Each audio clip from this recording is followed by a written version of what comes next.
ನಮ್ಮ ತಮ್ಮ ಇವತ್ತು ನಾನು ಹೊಡಿತೀನಿ ಅನ್ನೋ ಡೈಲಾಗ್ ಹೇಳ್ಬೇಕಾ? ಬೆಳಗ್ಗೆ ನಾನು ನನ್ನ ಮಗಳದ್ದು ಇವತ್ತು ತಂದೆ ಐತಂತ ಇಪ್ಪತ್ತು ರೊಗ್ಗ ಕೊಟ್ಕೊಂಡಿದ್ವಿ. ಆಯ್ತು, ಆಮೇಲೆ ಏನಿಲ್ಲ ಅಣ್ಣ, ಹೋಗ್ತಾ ದಾರಿ ನಮ್ಮನ್ನ ಸಿಕ್ಕ ಇನ್ನು ಅಲ್ತಿ ಕಿಲೋ ಕಬಳ ಕಿಲ ಅನ್ಬಿಡದ.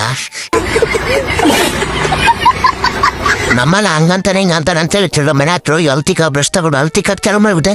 ಮೈ ತೊಳ್ಕೊಂಡು ಈ ತರ ರೆಡಿ ಆದೆ. ಇವತ್ತು ಲೇಬರ್ಸ್ ಎಲ್ಲ ಕಾಯ್ಕೊಂಡು ಕೂತಿದ್ರು, ಇನ್ನೇ ಮೇಸ್ರಿ ಬಂದಿಲ್ಲ ಅಂತ. ಮೇಸ್ರಿ ಫೋನ್ ಮಾಡಿ ನಿನ್ನೆ ಓದ್ ಕೆಲ್ಸ ಕಡೆ ಹೋಗ್ಬೇಕಂದ. ಕೆಲಸದ ಹತ್ರ ಬಂದು ನಿನ್ನೆ ಉಳ್ಕಿದ್ದೆಲ್ಲ ಪೆಂಡಿಂಗ್ ಕೆಲಸ ಎಲ್ಲ ಕಂಪ್ಲೀಟ್ ಮಾಡ್ತಾ ಇದ್ವಿ.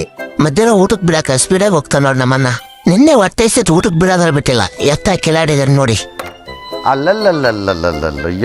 ಊಟ ಮುಗಿಸ್ಕೊಂಡ್ ಗುಡಿ ಹತ್ರ ಬಂದ್ ಮಲ್ಕೊಳೆ. 1 hour later. ನಿದ್ದೆ ಜಾಡ್ಬಿಟ್ಟಿದ್ದೆ. 1 hour ಲೇಟ್ ಆಗ್ಬಿಡುತ್ತೆ ಅಂತ ದೇವಿ ಅವಸರ ಮಾಡ್ಕೊಂಡು ಕೆಲ್ಸ ಕಡೆ ಸ್ವಲ್ಪ ಕಟ್ಟಿಗೆ ಜೋಡಿಸೋ ಕೆಲಸ ಇತ್ತು, ಹಂಗಾಗಿ ಎಲ್ಲ ಕಟ್ಟಿಗೆ ಜೋಡಿಸ್ವಿ. ಸಂಜೆ 6 ಗಂಟೆ ಆಯ್ತಂತ ಮನೆ ಕಡೆ ಹೊಂಟೆ. ಹೋಗ್ತದಾರ್ರಿ ನಮ್ಮ ತಮ್ಮ ಸಿಕ್ಕಿ ಒಂದ್ ಡೈಲಾಗ್ ಹೇಳ್ದ, ಕೇಳಿ. ಯಾರ 10 ಜನ ಹೊಡೆದ ಡಾನೆ ಎಲ್ಲ ಆಗಿರೋನಲ್ಲ ಕಣ. ನಾನು ಹೊಡೆದಿರೋ 10 ಜನ ಡಾನೆ ಕ್ಲಾಪ್ಸ್ ಹೊಡ್ರಿ, ಸುಮ್ಮನೆ ಕೂತಿರಲ್ಲ. ಇವತ್ತಿನ ಬ್ಲಾಗ್ ಇಷ್ಟ ಆಗಿತ್ತು. ನೆಕ್ಸ್ಟ್ ಸಿಗೋಣ. ಇಷ್ಟ ಆದ್ರೆ ಲೈಕ್ ಮಾಡಿ, ಫಾಲೋ ಮಾಡಿ.